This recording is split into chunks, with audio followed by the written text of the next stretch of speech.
আহসানু কাওলান মিম্মান দাআ ইলাল্লাহ।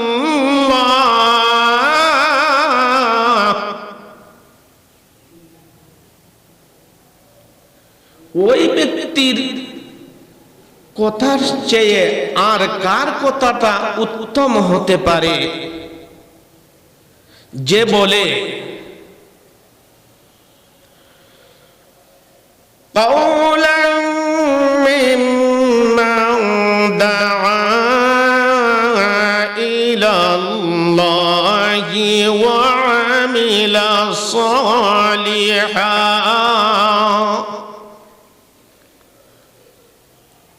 তার কথার চেয়ে আর কোন কথাটা উত্তম হতে পারে এবং সে ওয়ামিলা সালিহা এবং নেক আমল করে, মানুষকে আল্লাহর দিকে আহ্বান করে এবং ওয়ামিলা সালিহা এবং নেক আমল করে। ওয়াকালা ইন্নানী মিনাল মুসলিমিন, এবং সে বলে আমি একজন আত্মসমর্পণকারী। এই হইল সূরাতুল হামিম সিজদার এই আয়াতে কারিমা আল্লাহ পাকের কথার বাংলা সরল কথা। এই আয়াত থেকে মহান আল্লাহ আজানের প্রতি খুব গুরুত্ব তাগিদ করেছেন। এর কথার চেয়ে আর কোন কথাটা দামি হতে পারে যে আল্লাহর দিকে আহ্বান করে। তাহাজিরিন, ইসলামের সূচনা লগ্নে আজান দেওয়া হইতো না। আজানের প্রচলন তখনও ছিল না। কিভাবে আজান আসলো? আজানের পূর্বে মুসলমানরা কিভাবে নামাজ পড়তো ওই ব্যাপারে একখানা হাদিস আল্লামা ইমাম মুসলিম রহিমাল্লাহু তাআলা উনি মুসলিম শরীফের বাবুল কিতাবুল আজানের মধ্যে একখানা হাদিস, লম্বা একখানা হাদিস বর্ণনা করেছেন। আজান দেওয়ার পূর্বে যখন আজানের প্রথা ছিল না তখন কিভাবে মানুষ নামাজ পড়তো। আল্লামা ইমাম মুসলিম বর্ণনা করেন, عن عبد الله ابن عمر أن قال كان المسلمون حين قديمة المدينة একবার মদিনায় হিজরত করার পর কাদিমাতুল মদিনাতু মুজতামিউ ফাতাহাইয়ানুনাস সালাহ, তারা জমায়েত হলেন এবং ওই ব্যাপারে আলোচনা করলেন কিভাবে নামাজের সময় হলে পরে কিভাবে জমায়েত হওয়া যায়, অর্থাৎ নামাজের জন্য কিভাবে একত্রিত হওয়া যায়। ওয়ালাইসা ইউনাদি বিহা, তখনও নামাজের জন্য আহ্বান করনেওয়ালা কেউ ছিল না, অর্থাৎ আজান দেনেওয়ালা কেউ ছিল না। ফাতাকাল্লামু ইয়াওমান ফি যালিকা, তখন রাসূল সহ কিছু সাহাবীরা জমায়েত হইলেন, আলোচনা করলেন। ফাতাকাল্লামু ইয়াওমান, একদিন তারা আলোচনা করলেন, যালিকা, ওই ব্যাপারে যে মানুষ কিভাবে নামাজে আসবে, কিভাবে ডাকা যায়, ওই ব্যাপারে সাহাবী এবং রাসূল তারা সম্মিলিত হয়ে আলোচনা করলেন। তখন ফাকালা বাদুকুম, কিছু সংখ্যক সাহাবী বললেন, ইত্তাখাযু নাকুসান মিসলা নাকুসিন, এইভাবে কি ডাকা যায়? যারা খ্রিস্টানরা ঘন্টি বাজায়, খ্রিস্টানদের গির্জার মধ্যে যেইভাবে ঘন্টি বাজায় ওইভাবে ঘন্টি বাজাইয়া কি ডাকা যায় কি? একদল সাহাবী মত প্রকাশ করলেন। রাসূল এই মতটাকে অ্যাকসেপ্ট করলেন না, গ্রহণ করলেন না, যে এটা সাদৃশ্য হয়ে যায়, মুতাশাবিহাত হয়ে যায় খ্রিস্টানদের সাথে। তে খ্রিস্টানদের ইবাদত আর মুসলমানদের ইবাদত একাকার হয়ে যাবে, মিলিত হয়ে যাবে। এটা মুসলমানদের এবং ইসলামের রীতিনীতি, এটা সুন্দর হয় না। তারপরে আরেক দল বললেন, ওয়াকালা বা'দুকুম কারনান মিসলা কারনিন ইয়াহুদি। আরেক দল সাহাবীরা বললেন যে গন্টি বাদ দেন, গন্টি ছাড়া একটা সিংহার মধ্যে ফুৎকার দেওয়া হোক। সিংহার মধ্যে ফুৎকার দিলে পরে ওই ফুৎকারের সাথে সাথে যখন আমরা সবাই চলে আসব। আমার রাসূল এই জিনিসটাও পছন্দ করলেন না, বললেন যে এটা ইহুদি সম্প্রদায়ের আমল, তাদের ইবাদতের জন্য সিংহায় ফুৎকার দেওয়া হয়, এই কাজটাও ইহুদিদের ইবাদতের সাথে মিলে যাবে, সেহেতু এটাও রাসূলের পছন্দ হলো না। ওইভাবে সাহাবীদের মধ্যে কথোপকথন, আলাপ আলোচনা, বিভিন্ন জনের বিভিন্ন মত। কেউ বলেছেন আগুন জ্বালিয়ে দেন, কেউ বলেছেন একটা নিশান উড়াইয়া দেন, বিভিন্ন যার যেইভাবে যেই মত, ব্রেইনে যেই সিদ্ধান্তটা এসেছে ওইটাই প্রকাশ করলেন। তারপরে হযরত ফাকালা উমর আউ লা তাবআসু রাজুলান ইউনাদি বিসসালাহ। হযরত উমর বললেন, এইগুলি আমার পছন্দ না, আমাদের মধ্য থেকে কি একজন মানুষকে সিলেক্ট করা হোক, একজন মানুষকে সিদ্ধান্ত করা হোক, সে যেন বাড়িতে বাড়িতে যাইয়া ইউনাদি বিসসালাহ, সে যেন ডাকে নামাজের সময় হলে। এই কাজটাও দেখা যায় মানুষের বাড়ি বাড়ি যাইয়া দেখা, এই কাজটাও দেখা যায় কঠিন।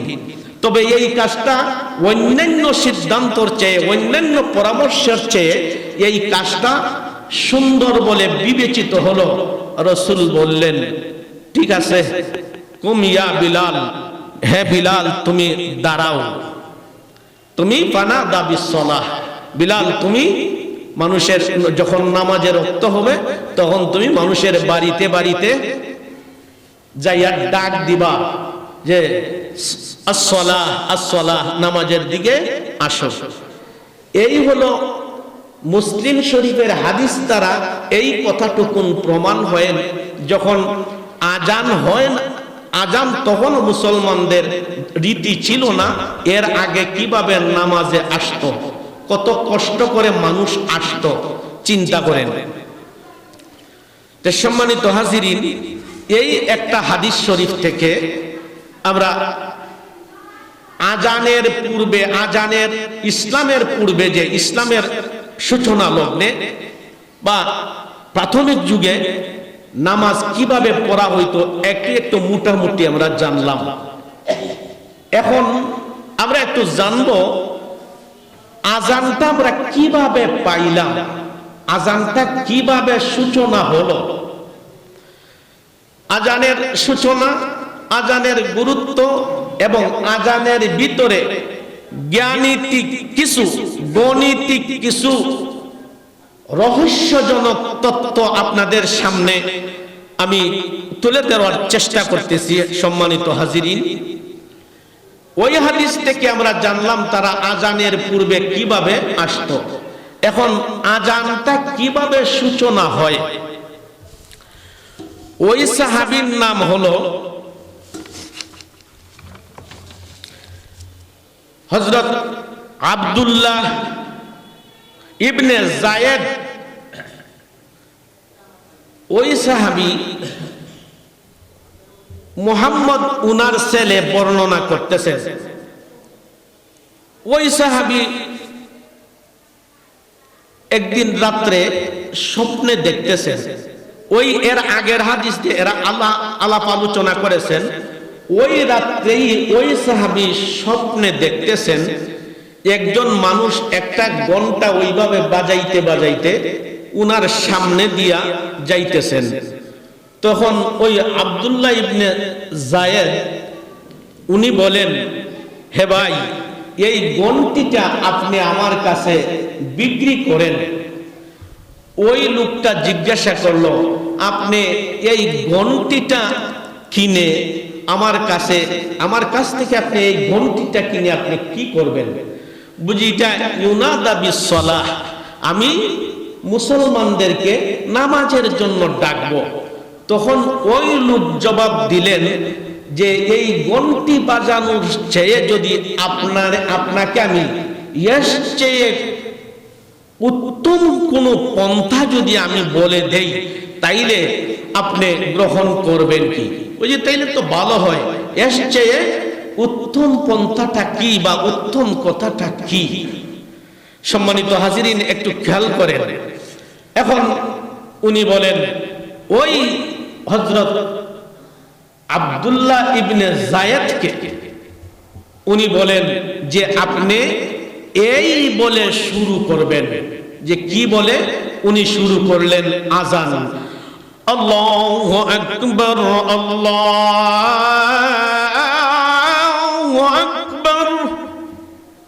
ওই এটি কিন্তু জাগ্রত অবস্থায় না, এটা স্বপ্নে তাদের দুইজনের আলাপ আলোচনা হইতেছে। উনি বললেন আল্লাহু আকবার থেকে নিয়ে লা ইলাহা ইল্লাল্লাহ পর্যন্ত উনি স্বপ্নে উনাকে বলে দিলেন। যখন রাত্রে যখন পোহাইল তখন ওই আব্দুল্লাহ ইবনে যায়েদ দৌড়িয়া রাসূলের দরবারে গেলেন।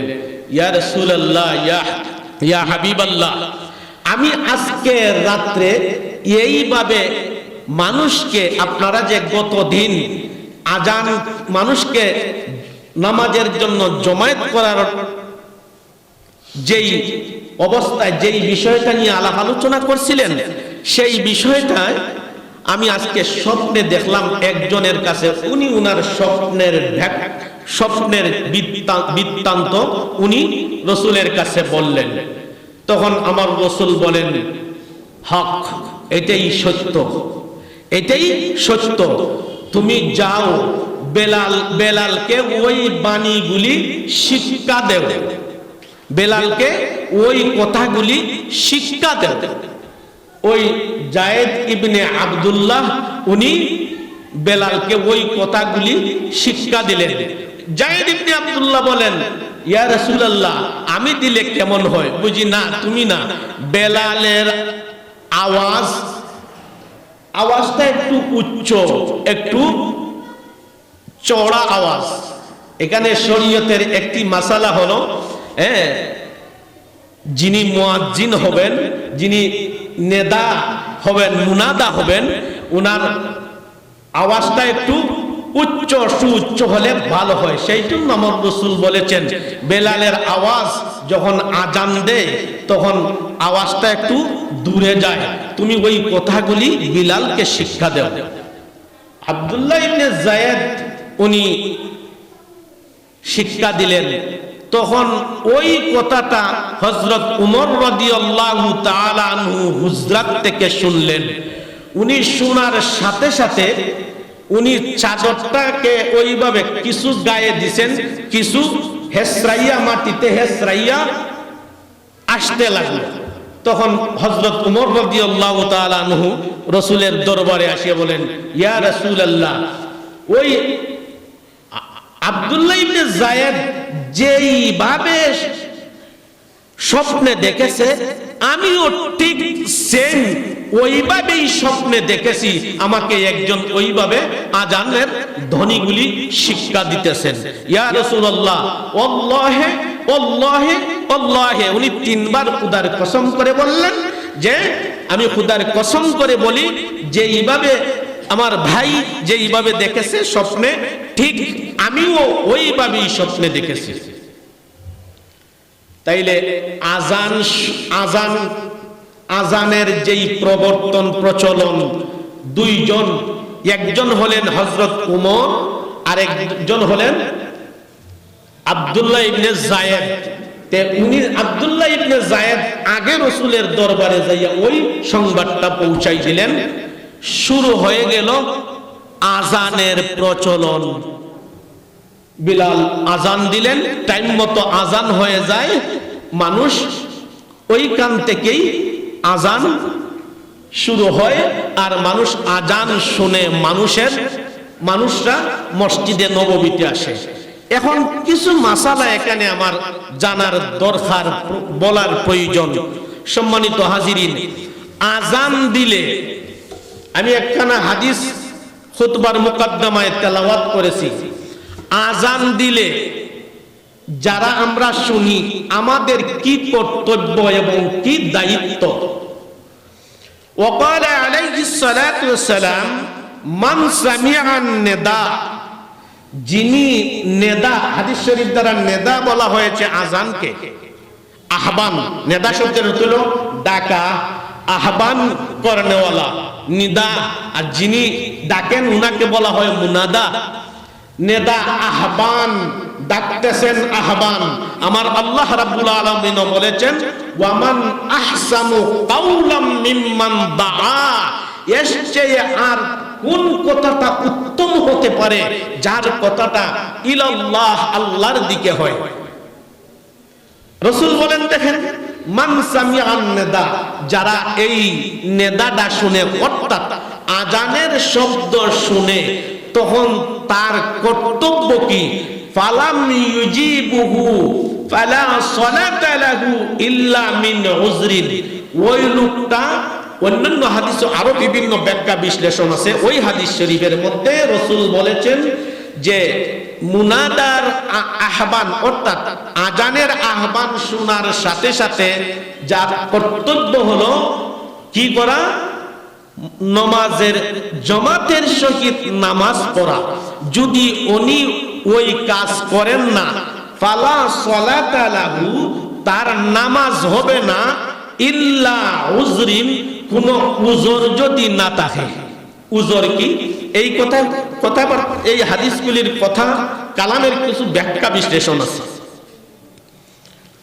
আযান শুনলে পরে আপনি এর জবাব দিতে হবে। জবাব দুই প্রকার, একটা হলো আপনার জবান দ্বারা জবাব দিবেন। জবাব কি দিবেন, মুয়াজ্জিন সাহেব যা বলেন তাই উত্তর দিবেন। মুয়াজ্জিন সাহেব যদি বললেন আল্লাহু আকবার আল্লাহু আকবার, আপনিও বলবেন আল্লাহু আকবার আল্লাহু আকবার। অর্থাৎ মুয়াজ্জিন সাহেব যা বলেন তা আপনি বলবেন।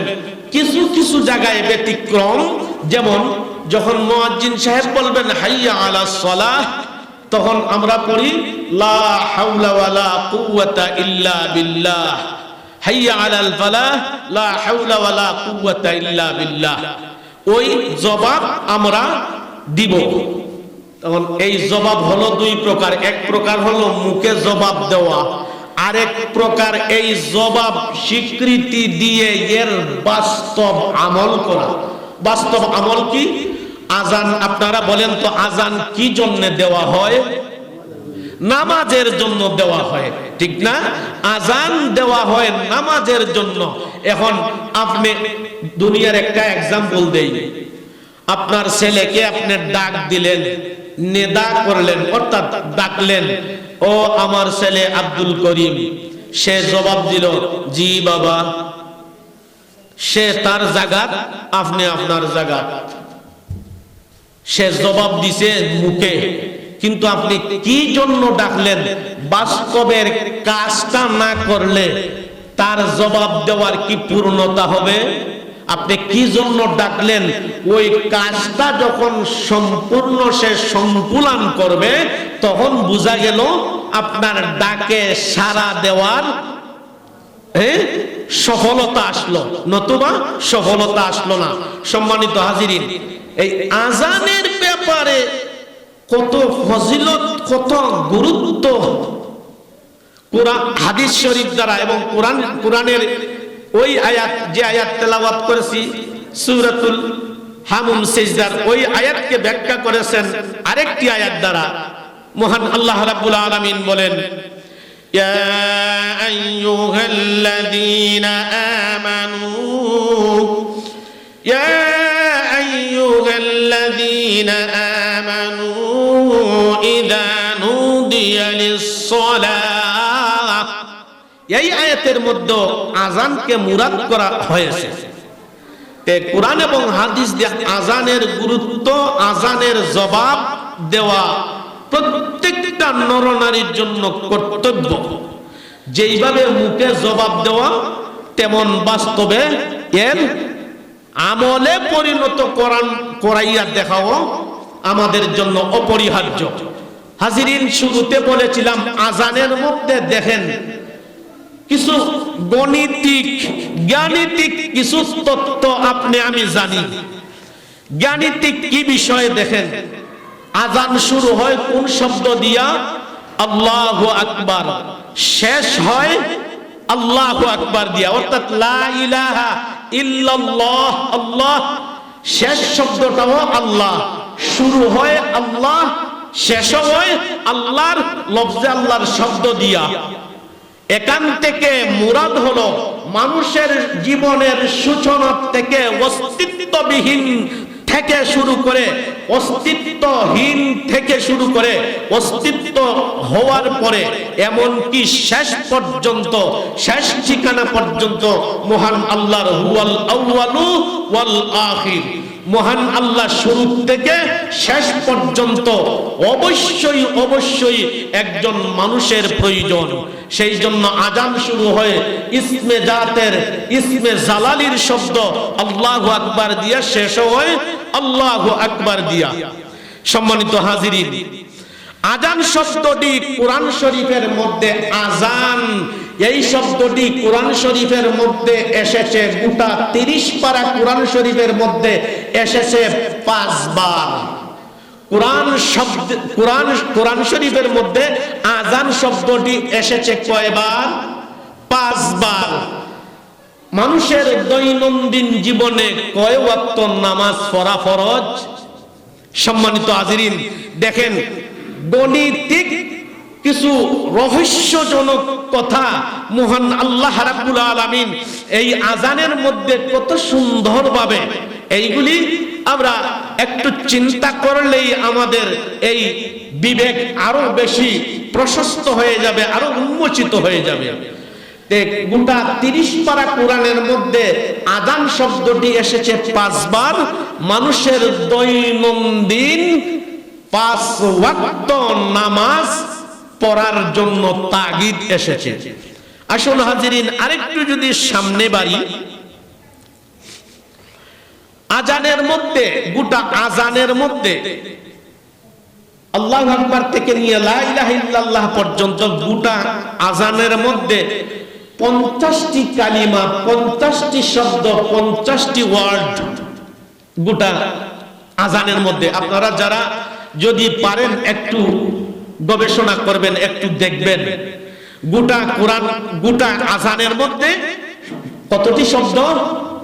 50টি শব্দ। গোটা আযানের মধ্যে 50টি শব্দ। মেরাজের রজনীতে মহান আল্লাহ রাসূলের উপর কয় ওয়াক্ত নামাজ দিয়েছিলেন?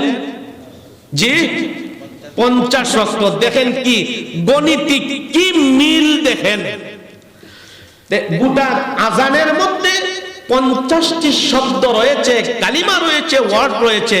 আমার মহান আল্লাহ রাব্বুল আলামিন রাসূলকে মেরাজের রাত্রে 50 ওয়াক্ত নামাজ দিয়েছিলেন। এই 50 ওয়াক্ত তো পড়া সম্ভব না। যারা 5 ওয়াক্ত পড়ে, এই আলোচনা আমি মেরাজের অধ্যায়ের মধ্যে করেছি, মেরাজের জুমায়। সম্মানিত হাজিরিন, আরেকটু সামনে যদি বাড়ি, আযান লিখতে, গোটা আযানটা লিখতে আলিফ থেকে ইয়া পর্যন্ত কয়টি বর্ণ? আরবি 29টি বর্ণ। দেখেন কত সুন্দর রহস্য। আযান আল্লাহু আকবার থেকে নিয়ে লা ইলাহা ইল্লাল্লাহ পর্যন্ত লিখতে এখানে ওই আলিফ থেকে ইয়া পর্যন্ত 17 প্রকার বর্ণ লেগেছে। কত প্রকার?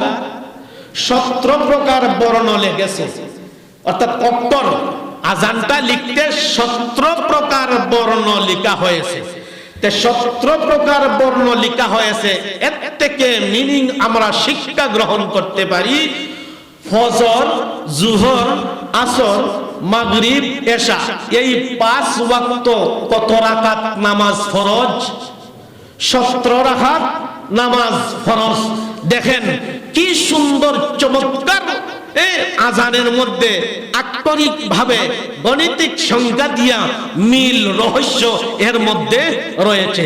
আজানের মধ্যে 17 প্রকার বর্ণ লেগেছে। একজন মানুষ ফজরে 2 রাকাত ফরজ, জোহরে 4 রাকাত ফরজ, আসরে 4 রাকাত ফরজ, মাগরিবে 3 রাকাত ফরজ, এশায় 4 রাকাত ফরজ, এই ইন টোটাল হলো 17 রাকাত ফরজ নামাজ। মুসলমান প্রত্যেকের উপর এই 17 রাকাত নামাজ ফরজ। দেখেন গাণিতিক কত সুন্দর মিল রয়েছে। সম্মানিত হাজিরিন, দেখেন আজানের